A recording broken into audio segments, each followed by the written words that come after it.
तो भगवान की बनाई हुई हर वस्तु में प्रेम करें। अभी भागवत में कथा में आएगी प्रसंग बहुत सारी। भागवत है क्या? भगवता प्रोक्तम भागवत। भागवत में भगवान ने जो कहा है वही सब भागवत है। भगवान की कथा होती है तो भगवत कथा बोलते हैं, लेकिन यह है भागवत कथा। भागवत मतलब भगवान के जो भक्त हैं उनकी कथा ही भागवत कथा है वस्तुतः। इसमें भगवान की कथा नहीं है। जो भगवत हैं, भगवान के भक्त हैं, उन्हीं की कथा है। और भगवान के भक्तों की कथा के माध्यम से भगवान अपनी महत्ता प्रकट कर रहे हैं या वेद व्यास जी महाराज द्वारा प्रकट की गई है।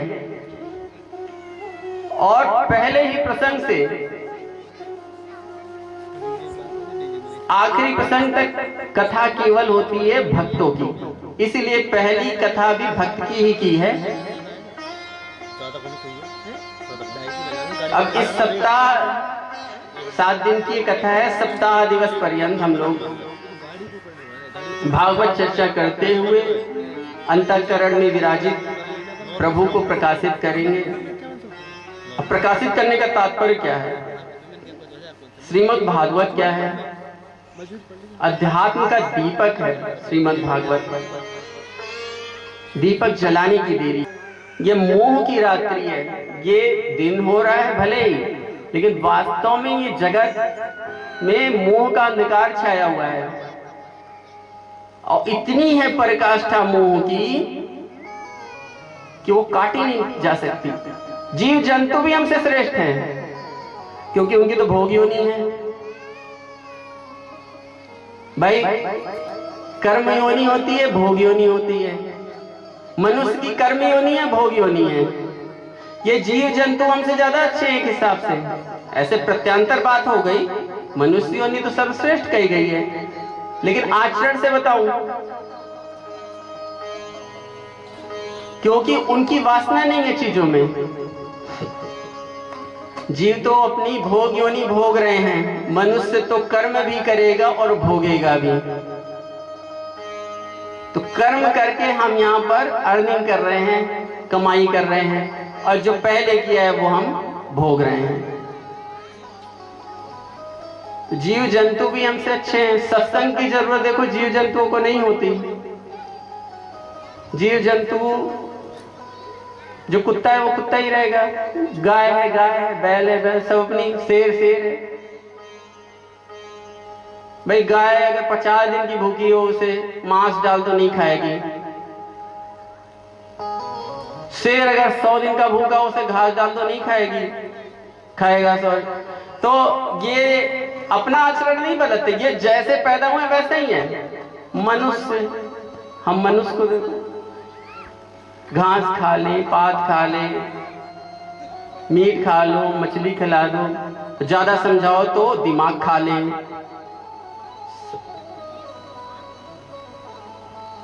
इनका कोई स्वभाव नहीं। इसीलिए सत्संग जानवरों के लिए नहीं, सत्संग है मनुष्यों के लिए, क्योंकि इनको मनुष्य बनाना पड़ता है, इसीलिए सत्संग की व्यवस्था की गई है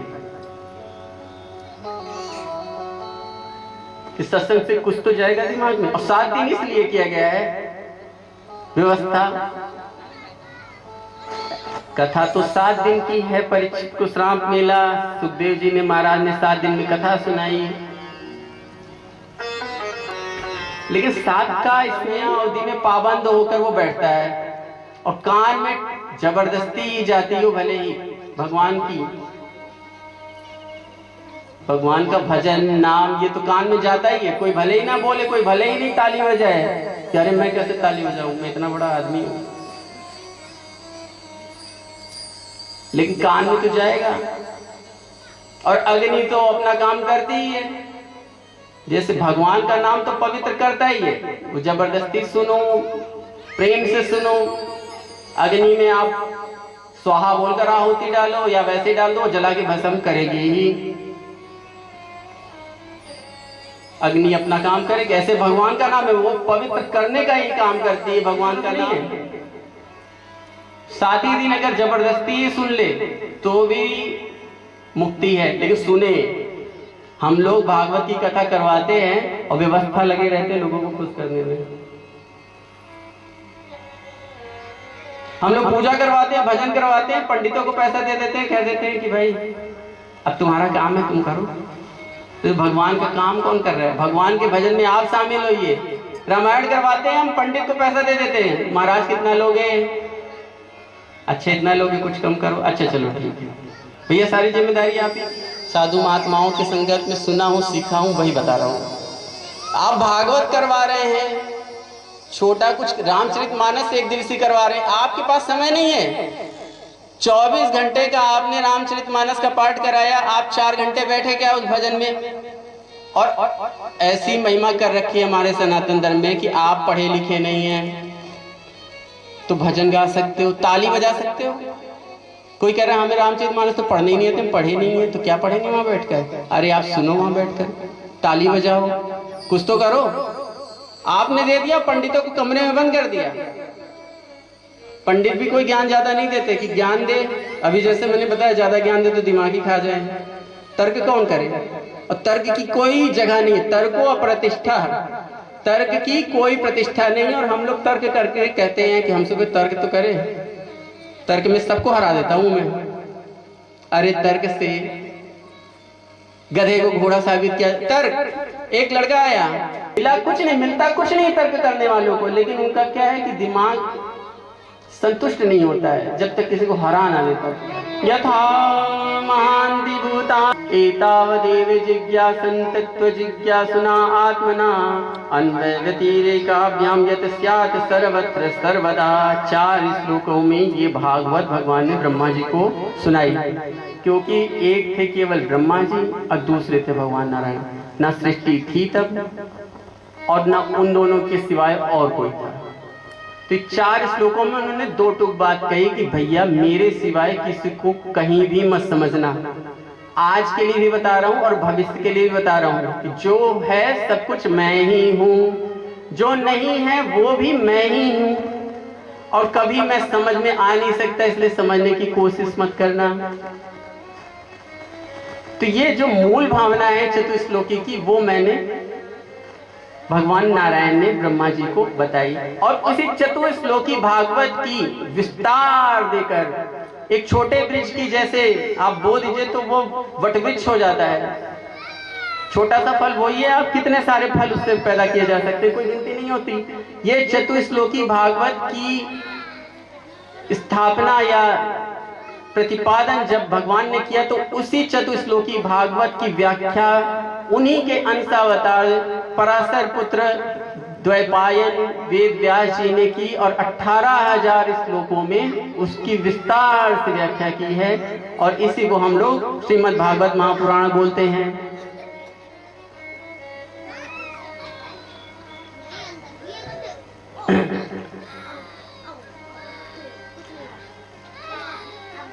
मनोरंजक बनाने के लिए संगीत का मिश्रण, संगीत जीवन है लेकिन संगीत ही भागवत है, बिल्कुल गलत बात है। संगीत से भागवत का कोई लेना देना ही नहीं है। वास्तव में इसे ज्ञान गंगा बोलते हैं, ज्ञान यज्ञ बोला जाता है, भक्ति यज्ञ भी नहीं बोलते हैं, वैराग यज्ञ भी नहीं बोलते हैं। लेकिन जैसे कड़वी दवा हो तो उसे वैद्य कहता है ज्यादा कड़वी है तो थोड़ा शहद मिला लेना, तो मिठास से वो तुम्हें गले से नीचे उतर जाएगी।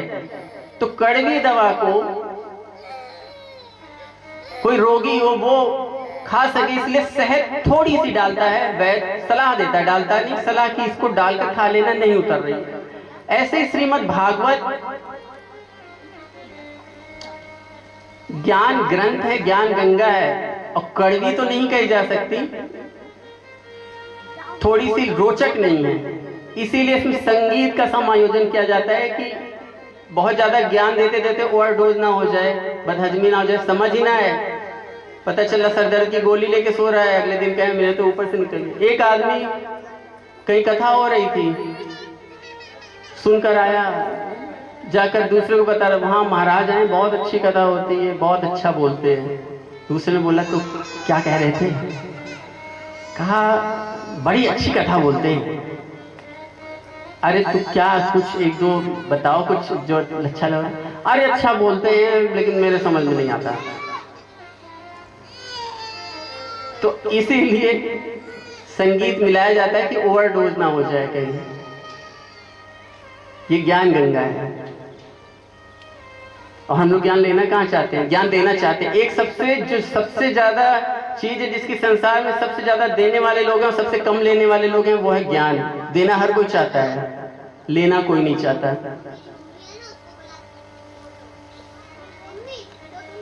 इस श्रीमद् भागवत को जो हम सुनने के लिए बैठे हैं, इस कथा को भगवान श्रीमान नारायण ने ब्रह्मा जी से कहा और उन्हीं के दूसरे रूप शंकरषण भगवान, या जिन्हें हम शेषनाग बोलते हैं, उन्होंने भगवान शंकर जी को सुनाई थी।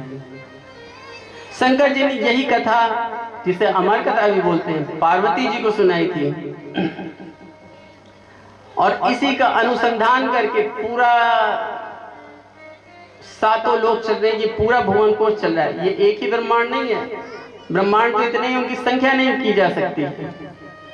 और जिस ब्रह्मांड में हम रहते हैं भैया, अंदाजा लगाओ आप, यहाँ पढ़े लिखे लोग भी होंगे, विज्ञान के विद्यार्थी होंगे। प्रकाश की चाल लाइट ईयर्स में नापी जाती है। इसी ब्रह्मांड का परिमाण लिखा हुआ है वेदों में, इसी ब्रह्मांड का परिमाण है कम से कम 100 बिलियन 100 बिलियन लाइट ईयर्स। तो परिमाण बता दिया है ब्रह्मांड का।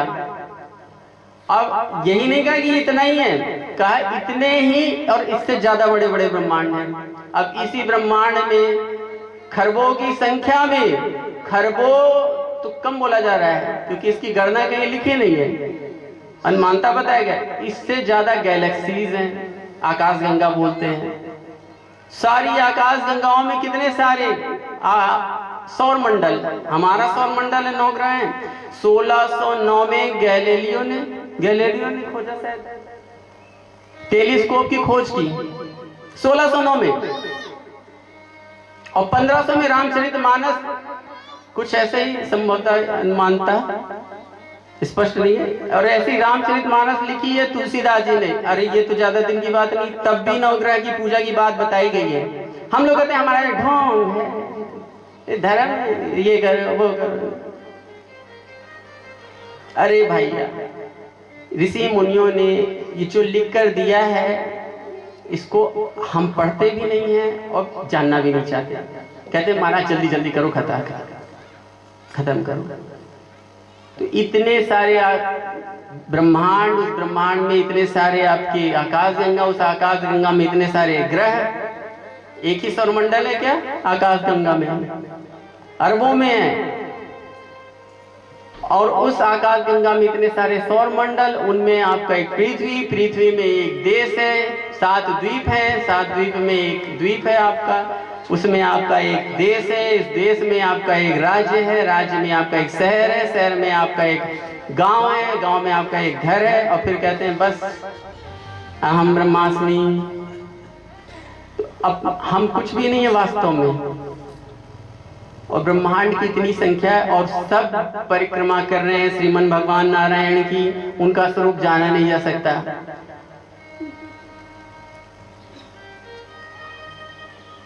भगवान नारायण के नाभि कमल से ब्रह्मा जी की उत्पत्ति हुई है, लेकिन विष्णु जी के भी 3 भेद बताए हैं।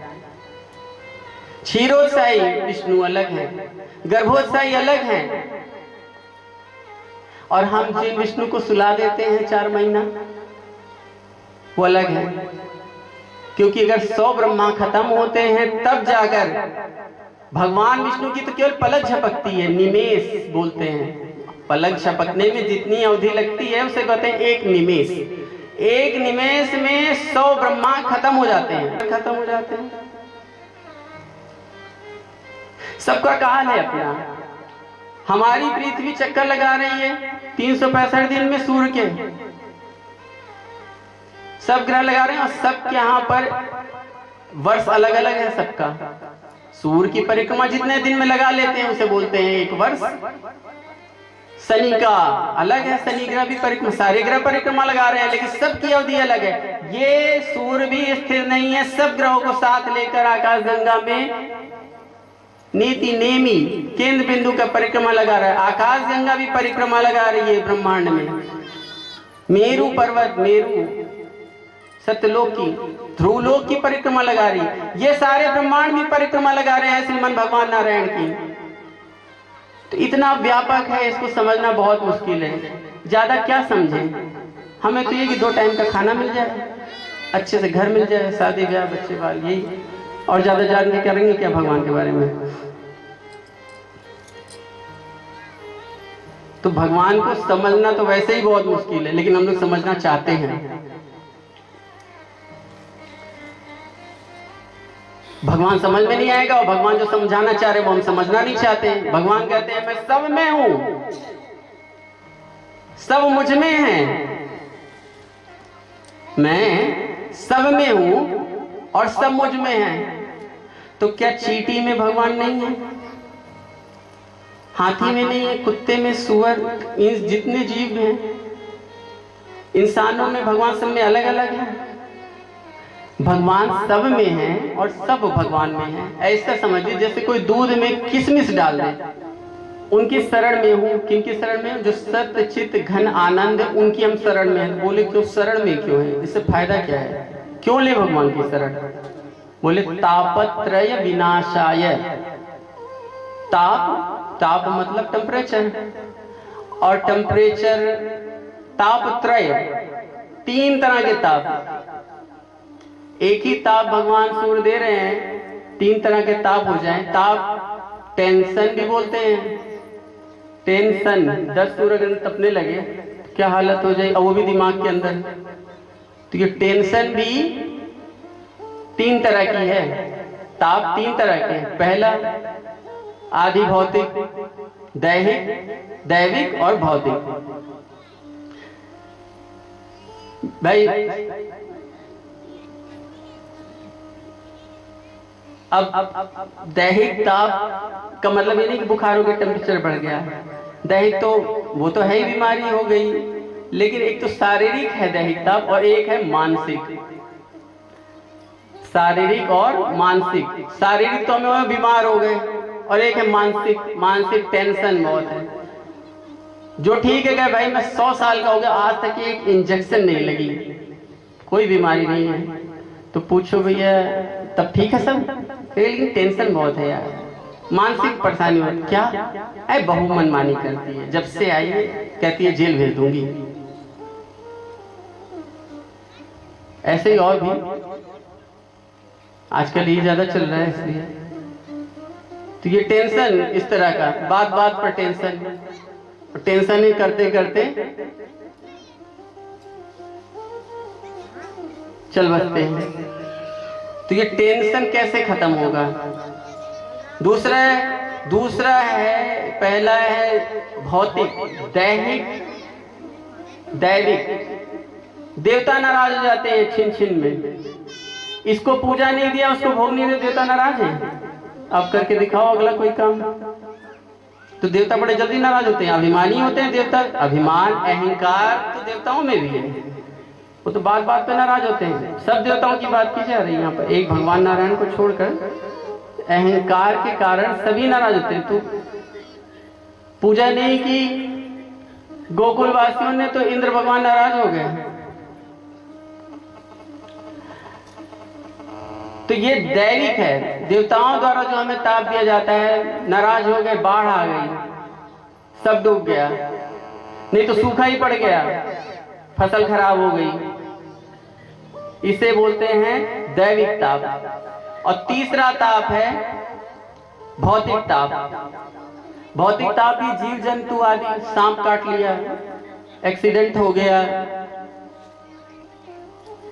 किसी ने गला ही रेत दिया, ये भी ताप है। तो इन तीनों तापों से कैसे छुटकारा पाए? एक को मनाओ तो दूसरा नाराज, दूसरे को मनाओ तो तीसरा नाराज। और भौतिक ताप तो हमारे प्रारब्ध के कर्म हैं, जो किया है वो तो भोगना ही पड़ेगा। कहा है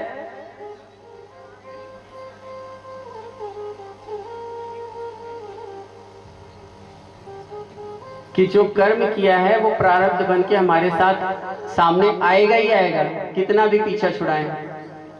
तो इनसे पीछा कैसे छुड़ाया जाए? कर्म तो पीछा नहीं छोड़ते हैं। आप किसी भी देवता की पूजा कर लो, कर्म से पीछा नहीं छुड़ाया जा सकता। कोई कितना भी कहता हो कि ये करो आपके कर्म कट जाएंगे, कर्म तो भोगना ही पड़ेगा।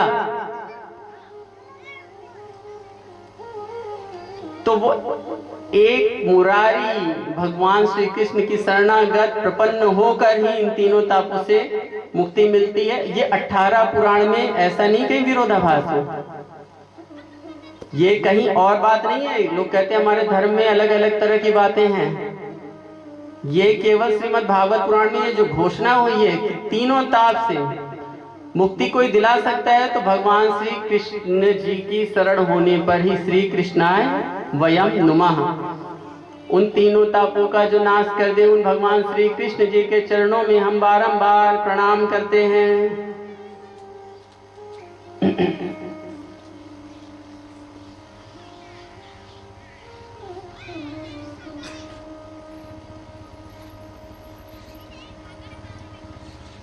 क्या करें, कैसे शरण ले लें भगवान की? हम कह रहे हैं हम शरण हैं। शरण कहते हैं ना, इतना झूठ बोलते हैं। झूठ तो खत्म ही नहीं। 4 स्तंभ थे धर्म के, सत्य, तप, दान, दया। सत्य तो ऐसा खत्म हुआ है कि पूछो मत, ऐसा आत्मसात कर रखा है झूठ बोलने का। भगवान के मंदिर में जाते हैं, कहते हैं तन मन धन सब कुछ है तेरा स्वामी, सब कुछ है तेरा। और मन में क्या सोचते रहते हैं? प्रभु पड़ोसी का भी मेरा, और मेरा मुझको दे दे, क्या लागे तेरा। तो ये भावना है। मैं मूर्ख खलकामी कृपा करो भरता। किससे कह रहे हैं? भगवान से। भगवान मैं मूर्ख हूं, खल हूं, कामी भी हूं। और जरा बाहर निकलो, कोई कहते ए मूर्ख इधर आओ, तो चाकू जेब से निकल आएगी। मूर्ख कैसे कहा है? मैं मूर्ख दिखता हूं? कहां से मूर्ख हूं मैं? तू मूर्ख, तेरा बाप में मूर्ख, पूरा खानदान मूर्ख। दोबारा कहा ना तो इस गली से गुजर नहीं पाएगा। फिर अगले दिन जाके मैं मूर्ख। अरे क्यों ढोंग करना? आपने आपके साथ कर लिया है क्या? इस चीज को समझ लिया कि मैं मूर्ख हूं? तो हम केवल कहते हैं, करते नहीं हैं। तो शरण हम कहते हैं भगवान की, हम शरण ले रहे हैं, लेते नहीं हैं। कोई रास्ता अगर कहा गया है कि शरणागत इन पापों से, तीनों तापों से पीछा कैसे छुड़ाया जाए, हमारे पीछे जो हमारे कर्म पड़े हैं प्रारब्ध बनकर, कहा है मुमुक्षो घोर रूपानित्वा भूतपति नाथा नारायण कला शांता भजंती हयन सूनवः। कि कर्म फल रूपी प्रारब्ध से मुक्ति नहीं मिल सकती है, ये तो भोगना ही पड़ेगा। अवश्य में भोक्तव्यम कृतम कर्म शुभाशुभम ना भुक्तम क्षीयते कर्म कल्प कोटि सतैरपि। अगर आपने आज नहीं भोगा है तो कल्प कल्प बीत जाएंगे, चाहे 100 कल्प बीत जाए तो भी भोगना पड़ेगा। पिछले कल्प में, इस कल्प की बात नहीं हो रही है। अब कल्प की गणना बताई जाएगी भी, काल गणना होगी तो ब्रह्मा जी का एक दिन एक कल्प के बराबर होता है। और ये भीष्म जी की अभी कथा है कि भीष्म जी बाण की सैया पर लेटे रहे 18 दिन। उस श्राप के कारण वशिष्ठ जी की उन्होंने जन्म लिया और बाकी गंगा जी ने 7 पुत्रों को तो नदी में विसर्जित कर दिया। इन्होंने चोरी कर ली थी वशिष्ठ जी के गाय की। उन्होंने कहा था कि कर्म है तुम्हारे मनुष्य जैसे, जाओ कर्म मनुष्य योनि में जाओ। तो 8 वसु भाई साथ साथ जन्म लेते हैं साथ। तो गंगा जी ने शांतनु के माध्यम से उन्हीं 8 वसुओं को मुक्ति देने के लिए केवल विवाह किया था। गंगा तो मैया है, वो कल्याण तो धोकर करती हैं, उनको गर्भ से उत्पन्न करके किया। पिछले 100 जन्म में कोई काम नहीं किया। 100 जन्म समझ रहे हो? 100 जन्म मतलब 100 कल्पों का उन्होंने देख लिया। क्योंकि हर जन्म में, हर कल्प में मुक्त होने के बाद भी दोबारा जब ब्रह्मा जी उठते हैं सोकर तो दूसरी सृष्टि रचते हैं। दूसरी सृष्टि हम यहाँ बैठे हैं, हम बैठे हैं, आपको लग रहा होगा ये पहली बार हो रही है, पिछले कल्प में भी ये भागवत हो चुकी है। यहाँ पर लोग बैठ चुके हैं, आप सुन चुके हैं, हम सुना चुके हैं। ये हर कल्प में जैसे हम रोज उठते हैं, सुबह नहाते धोते हैं, ब्रश लैट्रिन बाद जो सारे काम करते, ब्रह्मा जी भी वही करते हैं रोज उठकर। 1000 चतुर्युगी जब बीत जाता है तो ब्रह्मा जी सोने लगते हैं, और सोते हैं तो वो जितना बनाया था उन्होंने सब समेट कर रख लेते हैं और फिर गहरी निद्रा सोते हैं। 1000 चतुर्युगी, चतुर्युगी मतलब कलयुग, सतयुग, सतयुग, त्रेता, द्वापर और कलयुग, इनको आप 4 बार करो तो इसे बोलेंगे 1 चतुर्युग। और ऐसे 1000 चतुर्युग जब हो जाते हैं तो ब्रह्मा जी का पूरा दिन हो जाता है। और इन्हीं 1000 चतुर्युगों में 71 मनवंतर होते हैं, और हर मनवंतर में एक मनु है। मनु को बहुत गाली देते हैं, मनु आदि है, मनु ने लिख रखा है। अरे भैया सब मनु की तो संतान है। मनु शतरूपा जी ब्रह्मा जी के 2 भाग हो गए, मानस से प्रजा उत्पन्न कर रहे थे, 2 भाग हो गए, मनु शतरूपा प्रकट हो गई। बोले क्या करें, कहीं प्रजा उत्पन्न, ऐसी बात करते हैं। हम कहते तो आप कहीं अलग से आए हैं। एक जगह 2 दोस्त लड़ाई कर रहे थे आपस में किसी बात पर, बोला ये चीज ऐसी है वैसी है, तो कुछ विशेष ऐसी बात थी कि धरती गोल है। धरती गोल एक चपटी, तो कह रहा मैं यहाँ का रहने वाला नहीं भैया, यहीं के लोग से पूछो, बताओ वो धरती के रहने वाले नहीं। ऐसे ब्रह्मा जी के 1000 चतुर्युगी में एक दिन उनका पूरा होता है। 100 जन्म का भीष्म जी ने देख लिया, कहा कि मुझे ये बाण की सैया पे लेटने का क्यों मिल रहा है, आप तो कहते हो कि कर्म का फल मिलता है। 100 जन्म तक मैंने देख लिया, 100 कल्पों के जन्मों में देखना, वो इसीलिए आप भोगे हो इसको। तो हम लोग को भी जो कष्ट मिल रहा है, दोष निकाल लेते हैं, ये भी पूजा कर रहे हैं, क्या मिल रहा है, इतना जल चढ़ाया भगवान को, इतना भोग प्रसाद भजन कीर्तन सब तो कर रहे हैं। बताओ हाथी टूट गया हमारा तो एक्सीडेंट हो। अरे भैया कर्म को काटा नहीं जा सकता है, कहा है स्वमेव भोक्तव्यम, भोगना ही पड़ेगा। जो भी शुभ अशुभ कर्म है भोगना ही पड़ेगा। ना भुगतान क्षीयते विभाग कर रखा है। हमने जो जब की कमाई की हमने दिया आशीर्वाद किसी को, कहते हैं ना, कोई पैर छू रहा है, पुत्रवती, नौकरी, शादी, मैं नहीं बोल रहा हूँ आशीर्वाद चला जाएगा इसलिए। तो ये जो हम लोग बोल रहे हैं, कोई भी आशीर्वाद दे रहा है तो ये कहां से जा रहा है, ये आपके पुण्य से ये प्रकृति ले लेगी, दूसरे को दे देगी। तो आप अपना शुभ कर्म तो खर्च कर सकते हो, लेकिन आप अपना पाप नहीं बांट सकते। शुभ शुभ कर्म, शुभ तो हम लोग खर्च करते हैं और खूब मुंह फाड़ फाड़ के देते हैं। आशीर्वाद देने बुराई नहीं है, मेरा किसी से वो नहीं है, लेकिन ये समझना चाहिए कि हम लोग रुपया तो सोच सोच के खर्च करते हैं, लेकिन कहते जवानी खर्चा क्यों करें, बोलो तो सही। वो हमारे शुभ कर्म में से, आप पुण्यात्मा हैं, आपके पुण्य बचे हुए, आपने आशीर्वाद दिया, प्रकृति ने आपकी बात को सत्य कर दिया, आपके पुण्य में से लिया और दूसरे को दे दिया। क्योंकि जैसे एक घर में कोई सामान भरा है और वहीं घुमाते रहो, इस संसार में जितनी आत्माएं डाल दी गई हैं इस पृथ्वी पर, वो यहीं रहती हैं घूमकर, जिसके कर्म भी नहीं काटे जा सकते हैं तो किसी और के पास चले जाएंगे। संत महात्मा बड़े जो दिग्गज होते हैं वो आप देखो कुछ नहीं बोलते हैं, चुप रहते हैं। तो शुभ कर्म तो हम खर्च कर लेते हैं आशीर्वाद देकर और श्राप देकर, फलाने का ये हो जाए, फलाने का वो हो जाए। तो ये श्राप भी जो दे रहे हैं ये भी आपके पुण्य कर्मों के फल में से लेकर प्रकृति इसलिए कह रहा हूं क्योंकि इसका भगवान से कोई लेना देना नहीं है। ये पूरी सृष्टि जहां है जहां नहीं है, एक प्रकृति और परमात्मा दो के ही संयोग से चल रही है।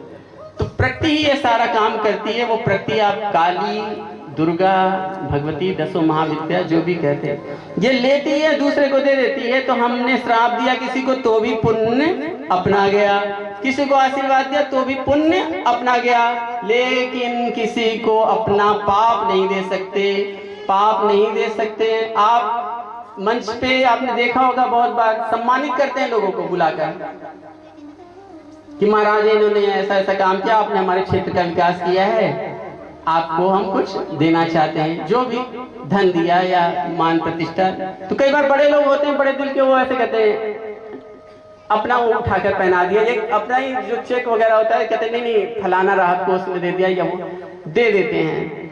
तो अपना मतलब ऐसे पुण्य तो दे सकते हैं हम आशीर्वाद में, श्राप में, लेकिन कभी सुना है किसी को सजा मिली 100 कोड़े लगाओ कि नहीं नहीं हम नहीं लेंगे, 100 कोड़े इन्हें दीजिए, इन्हें ये बैठे हैं ये लेंगे मेरी ओर से, ऐसा कभी हुआ? तो पाप तो आप नहीं बांट सकते हो, पुण्य बांट सकते हो, आप अपनी माला उतार के दूसरे गले में पहना सकते हो, लेकिन आपको 100 कोड़े लगने, अगर 10 कोड़े 10 डंडे, तो वो आप कह नहीं सकते नहीं नहीं हमें नहीं, इन्हें दीजिए, इन्हें ये दंड लेंगे मेरी ओर से, ऐसा नहीं होता है। तो ऐसे ही आपके पुण्य तो आप दे सकते हो, आपके पाप नहीं बांट सकते हैं, तो पाप तो भोगना पड़ेगा। इसीलिए कोई भी कर्म करें तो 10 बार सोचें,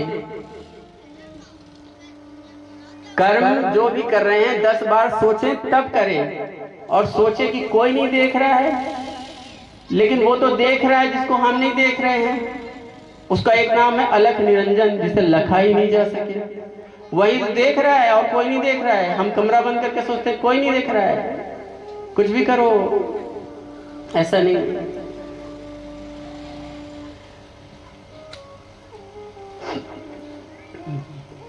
इसीलिए कहा है कि जो लोग अपने पूजा का भी खंडन है, क्योंकि ये घोर तमोगुणी देवता है। तो जो लोग मुक्ति चाहते हैं और पाप से मुक्ति चाहते हैं, शरीर से तो चाहते ही हैं, पाप का तो भोगना पड़ेगा, तो वो पूजा किसकी करें? यहाँ में किसी का भगवान नारायण ने सबकी आत्मा माता पिता हैं, तो हम शरणागत सत्व गुण संपन्न जो है भगवान नारायण, भगवान कृष्ण, राम, उनके ही शरणागति लें और उन्हीं की पूजा करें। मुमुक्षुओ घोर रूपान हित्वा भूतपति नाथा, भूतपति आदि की जो पूजा होती है उनका खंडन। शौनक आदि 88,000 ऋषियों को सुना रहे हैं, और ये ऋषि कोई ऐसे वैसे नहीं है, कोई ऋषि तो इसमें ऐसे हैं जिनकी आयु ही केवल 100 कल्प की है, और वो किससे सुन रहे हैं? सूत जी महाराज हैं, ब्राह्मण नहीं है। तक कथा चलेगी, सत्संग चलेगी, कहाँ की जाएगी? जहाँ विघ्न बाधा ना आए। ब्रह्मा जी के पास गए, बोले ब्रह्मा जी आपने सृष्टि बनाई है, कोई ऐसी जगह बताओ जहां पर कोई व्यवधान ना आए, बड़ी पवित्र भूमि हो। तो कहें ब्रह्मा जी कि मेरे हाथ में एक चक्र है, इसको मैं छोड़ता हूँ, पृथ्वी पर ये जहां जाके रुक जाए, पवित्र चक्र, उसी जगह पे आप कथा कहना वो पवित्र भूमि है। तो वो चक्र जाके रुका नैमिषारण्य क्षेत्र में, वहीं पर ये कथा यज्ञ हो रही है, और इसे कह रहे हैं सूत जी महाराज। यहीं से सारी कथा पुराण आदि जो है इसका प्रवचन किया गया। सत्यनारायण भगवान की कथा से लेकर सारे पुराणों की कथा इसी स्थान पर हो रही है। और कहने वाले कौन है? सूत जी महाराज। सुनने वाले कौन है? शौनक आदि 88,000 महात्मा। शौनक उनमें सबसे वयोवृद्ध है। उन्होंने प्रार्थना की सूत जी महाराज से कि आप ज्ञान के पुंज हैं,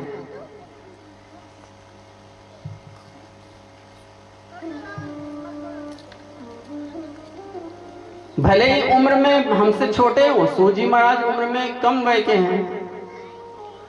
अच्छा, कथा पूरी भागवत में आप सुनेंगे ये सारे कम उम्र के भक्त हैं, और या तो कथावाचक।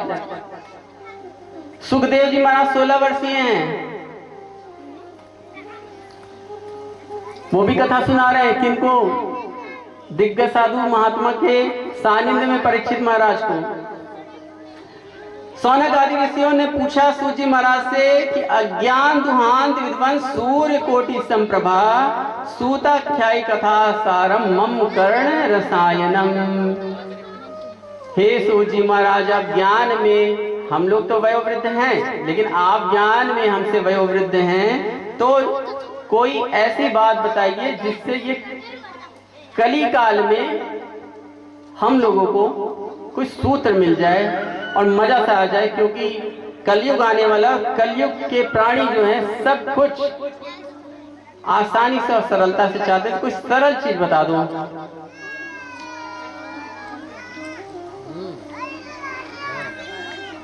सूत जी महाराज बोल रहे हैं, सौनक आदि ऋषियों, आपने मुझे छोटा होने पे भी बड़ा सम्मान दिया है ज्ञान का, और मैं आपको ऐसी कथा सुनाऊंगा जो इस काल व्याल, ये संसार काल ही है, काल खा रहा है सबको। हम लोग जन्मदिन मनाते हैं, सोचते हैं हमारी उम्र, जन्म पैदा हुए थे, लेकिन वो 1 वर्ष तो आपका काल ने खा लिया है। तो हम पैदा जन्मदिन मना रहे हैं, जी नहीं रहे हैं, हम तो मरने के लिए जी रहे हैं। वास्तव में तो सबका क्षरण हो रहा है, उम्र का, शरीर का सने सने क्षरण हो रहा है। उन्होंने कहा, सूजी महाराज ने, काल व्याल मुख ग्रास त्रास निर्णास हेतवे श्रीमद् भागवत शास्त्रम कलो कीरेण भाषितम। मैं आपको ऐसी कथा सुनाऊंगा जो सुखदेव महाराज जी ने सुनाई थी परीक्षित महाराज को। सूत जी महाराज बोल रहे हैं सौनक आदि ऋषियों को।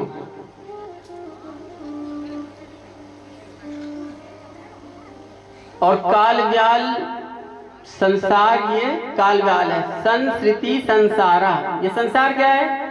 संसार मतलब जो सरक जाए, सरक रहा हो जो, वो है संसार। संस्कृति संसारा, सरक सरक के जो आगे बढ़ रहा है वो संसार है। तो सरक ही तो रहा है, प्रतिक्षण जो बढ़ता जा रहा है। पहले हम बच्चे थे, बचपना सरक गया, जवानी आ गई वो भी सरक जाएगी, बुढ़ापा आ जाएगा वो भी सरक जाएगा, फिर उसके बाद हम भी सरक जाएंगे। सब सरक रहे हैं, बचेगा कुछ भी नहीं। तो संस्कृति संसारा, जो सरकता जाए वो है संसार। और परमानेंट तो कोई नहीं भैया, सभी जाने वाले हैं इस संसार से सरक सरक के। जीवन भी सरक रही है, वो बड़ी तेज गति से, कब सुबह हुआ कब शाम कब दोपहर पता ही नहीं चलता। मोबाइल चलाते रहो तो पता नहीं चलता है, समय का पता नहीं चलता है। लगता है कैसे इसे 1 साल निकल गया। कोरोना में मोबाइल नहीं होता तो समय ही नहीं निकलता। समय निकल रहा है और हम लोग निकाल रहे हैं। हमारे पास भजन का समय नहीं है महाराज, समय नहीं है। अभी सत्संग में आना हो तो किसी के पास समय नहीं है, बाकी संसार के सारे काम में समय है। और ये संसार का काम करते करते हम भी सरक लेंगे। लेकिन हम लोग सोचते हैं कि सब परमानेंट है। इस जगत में कोई भी परमानेंट नहीं, सब सरक रहे हैं। ये जीवन की गाड़ी चली जा रही है, ये जीवन की गाड़ी चली जा रही है। ये जीवन क्या है? हमारी गाड़ी। ये जीवन की गाड़ी चली जा रही है, उतरने की मंजिल करीब आ रही है, उतरने की मंजिल करीब आ रही है।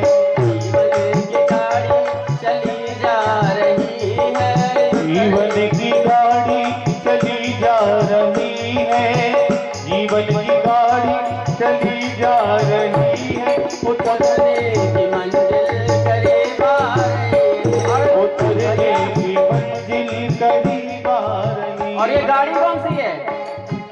ये गाड़ी है, गाड़ी मतलब ट्रेन, ये नर एक्सप्रेस, नर्तन एक्सप्रेस। ये हमारी जो शरीर है, ये नर शरीर, यही गाड़ी है। तो ये नर्तन एक्सप्रेस समझ लो, अब चलेगी ये नर्तन एक्सप्रेस। कैसे चल रही है?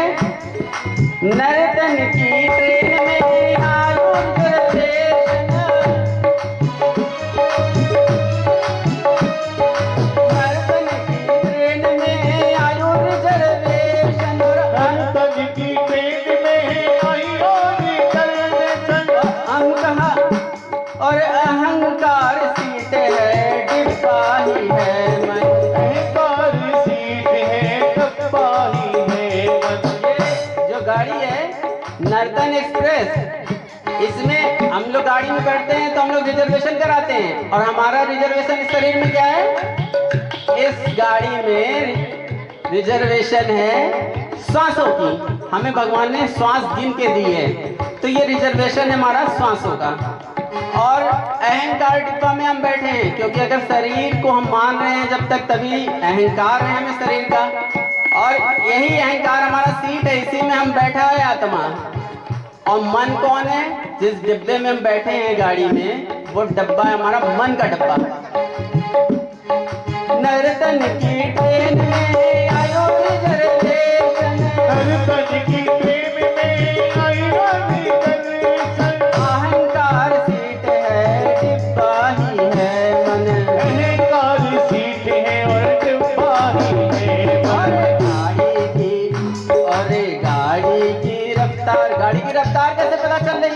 हमारी जो गाड़ी चल रही है उसकी रफ्तार का पता कैसे चल रहा है?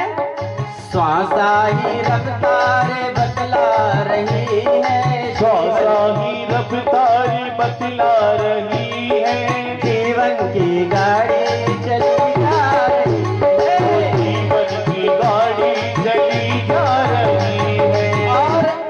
और ये गाड़ी जो चलती है तो पटरी पर चलती है, तो हमारी गाड़ी किस पे चल रही है?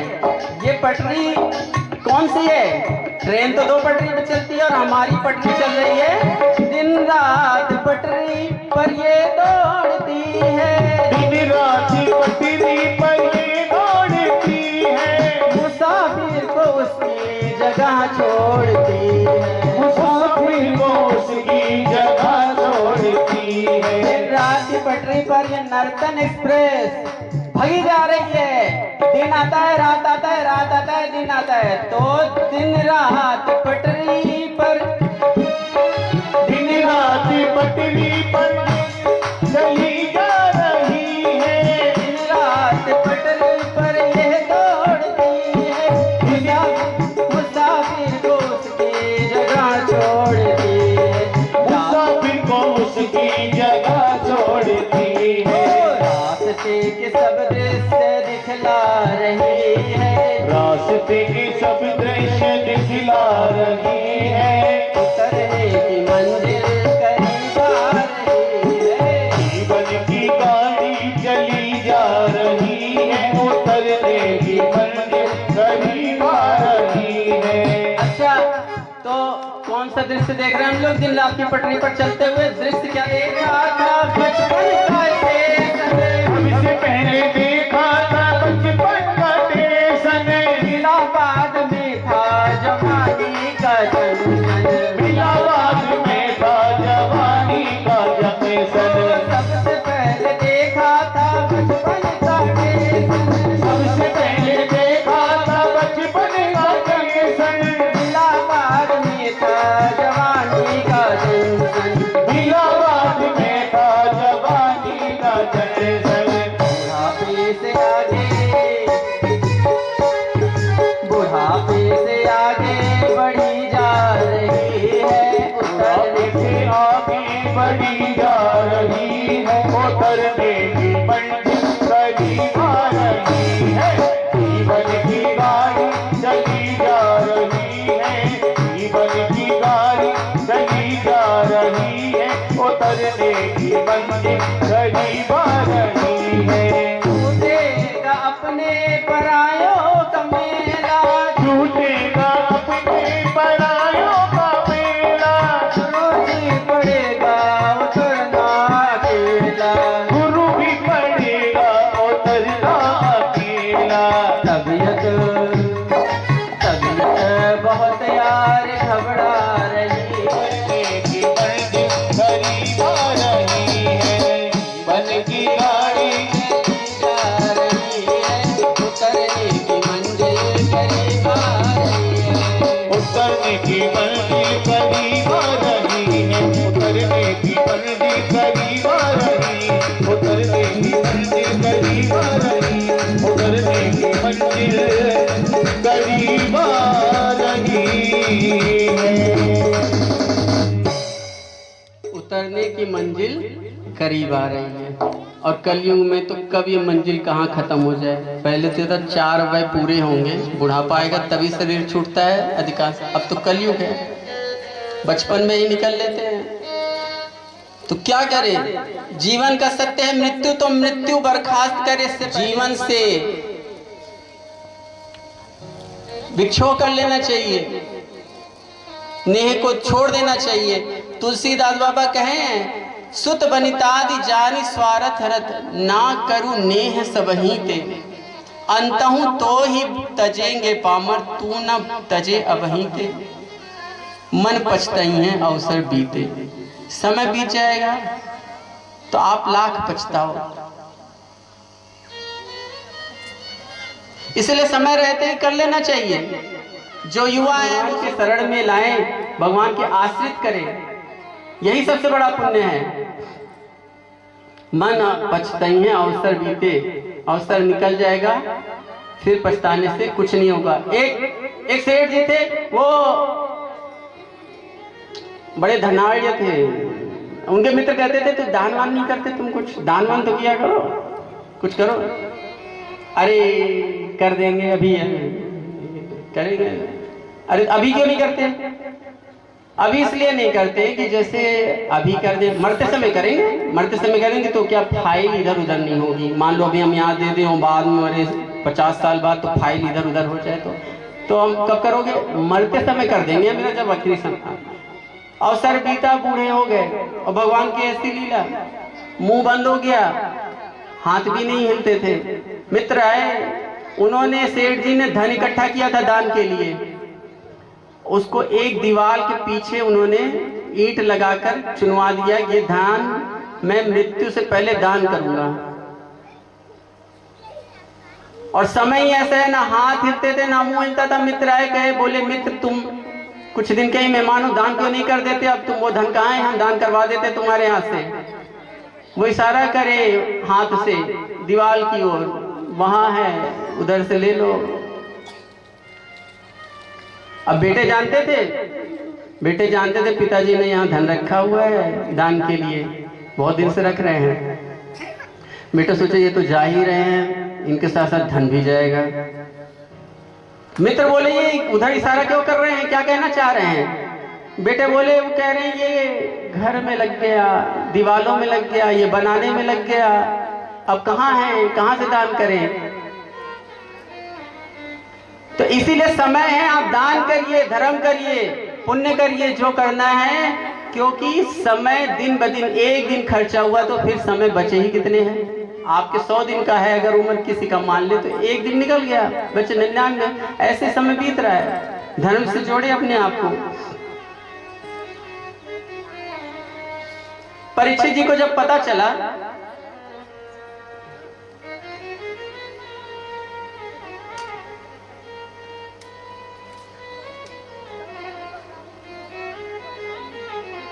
उस तक तो केवल महात्मा ही पहुंचा सकते हैं, जो वहां तक पहुंचा हुआ है वही पहुंचा सकता है। इसलिए मंत्र यहाँ वहां यदा कदा सर्वत्र है, लेकिन सबके आपको नुकसान करेगा मंत्र। हमेशा गुरु मुख से ही मंत्र ले, यहाँ वहां का मंत्र उठा के मत करें, लाभ कम होगा, हानि ज्यादा होगी। गुरु जानते हैं ये मंत्र, ये बीज मंत्र है, कोडिंग है, ये क्या नुकसान कर सकता है। इसलिए मंत्र का चुनाव करें। मंत्र जाप तथाकथित नहीं करने लगे, यहां से मंत्र लिया फलाने देवी देवता का, मंत्र भी है लेकिन वो देवता तुम्हें नहीं सूट करता होगा, हो सकता है। आपने भगवती का कर लिया, क्रोधी है, भैरव का कर लिया, किसी का, सब संभाल नहीं पाएंगे आप। बड़े नियम कानून है। तो मंत्र करने से पहले देवता आपने बुला लिया, अब आपको संभालना मुश्किल हो जाएगा। मंत्र आप वही लीजिए जो आपका गुरु आपको देता हो। गुरु आपका परीक्षण करेगा। डॉक्टर के पास जाते हैं, डॉक्टर पहले परीक्षण करता है, फिर दवा देता है। बुखार भले ही एक जैसा ही लगे कि भाई 102 डिग्री है, लेकिन बुखार के अनेक कारण हैं, कभी कोई कारण कभी कोई कारण, लेकिन एक ही दवा वहां नहीं सूट करेगी। किसी को बुखार आ रहा हो टाइफाइड की वजह से और उसको दवाई आप दे दीजिए, किसी को कैंसर का बीमारी हो और उसको बुखार आ रहा है, वो नहीं करेगी असर। इसीलिए पहले परीक्षण करता है डॉक्टर, फिर दवा देता है। वैसे ही गुरु भी हमारे परीक्षण कर लेते हैं, आस्था जान लेते हैं, हमारी प्रकृति जान लेते हैं, फिर मंत्र देते हैं।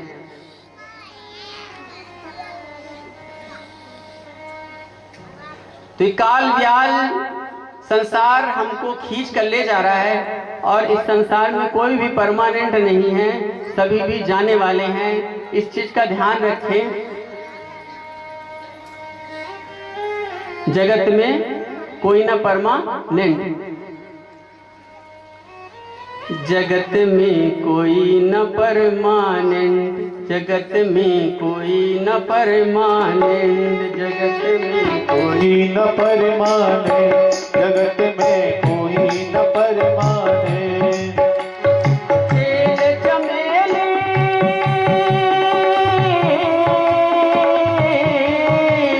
तेल चमेली चंदन साबुन, तेल चमेली चंदन साबुन, चाहे